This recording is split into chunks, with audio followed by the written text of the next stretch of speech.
ਕਿੰਨੀਆਂ ਬੇਟੀਆਂ ਜੇ? 2 ਬੇਟੀਆਂ ਨੇ। ਠੀਕ ਹੈ। ਤੇ ਹਸਬੰਡ ਹੈ ਜੇ? ਨਹੀਂ, ਬੇਵਾ।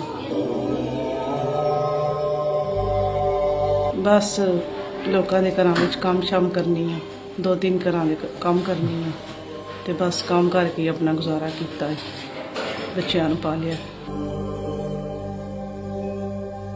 ਪਤਾ ਸੀ ਕਿ ਇਨਸ਼ਾਅੱਲਾ ਜਿੱਥੇ ਚੱਲੇ ਆ ਅੱਲਾ ਉਹਨਾਂ ਨੂੰ ਚੋਖਾ ਦੇ ਤੇ ਉਹ ਕਰਨ ਦੇ ਕੋਈ ਨਾ ਕੋਈ ਮਦਦ ਜੇ ਉਹਨਾਂ ਨੇ ਬੁਲਾਇਆ ਤੇ ਕਰਨ ਦੇ ਕੁਝ ਨਾ ਕੁਝ ਜ਼ਰੂਰ। ਬਿਸਮਿਲ੍ਲਾਹਿਰਰਹਿਮਾਨਿਰਰਹੀਮ। ਮੈਂ ਜੀ ਬਾਬਰ ਬੇਗ। ਅੱਛਾ ਜੀ, ਸਾਡੇ ਨਾਲ ਇਹ ਬਾਜੀ ਨੇ ਤੇ ਬਾਜੀ ਜਿਹੜੇ ਨੇ ਇਹਨਾਂ ਦੀ ਬੇਟੀ ਦੀ ਸ਼ਾਦੀ ਹੈ ਔਰ ਅਲਹਮਦੁਲਿਲਾ ਖਿਦਮਤ ਇਨਸਾਨੀਅਤ ਨਾਲ ਰਾਬਤਾ ਨੇ ਕੀਤਾ ਸੀ। ਜੋ ਇਹਨਾਂ ਦੀ ਖਿਦਮਤ ਹੋ ਸਕਦੀ ਹੈ ਅਲਹਮਦੁਲਿਲਾ ਉਹ ਕੀਤੀ ਹੈ। ਅਸੀਂ ਇਹਨਾਂ ਦੀ ਬੇਟੀ ਜਿਹੜੀ ਹੈ ਚੂँकि ਬੜੇ ਸ਼ਾਰਟ ਨੋਟਿਸ 'ਚ ਇਹਨਾਂ ਨੇ ਸਾਨੂੰ ਦੱਸਿਆ ਔਰ ਅਲਹਮਦੁਲਿਲਾ ਅੱਗੋਂ ਵਾਸਤੇ ਵੀ ਅਸੀਂ ਇਹਨਾਂ ਵਾਸਤੇ ਹਾਜ਼ਰ ਹਾਂ। ਬਾਜੀ ਨਾਲ ਗੱਲ ਕਰਾਂ। अस्सलाम वालेकुम बाजी। वालेकुम अस्सलाम। अच्छा, ये दसो कि ਤੁਹਾਡੀ बेटी की शादी कदों है?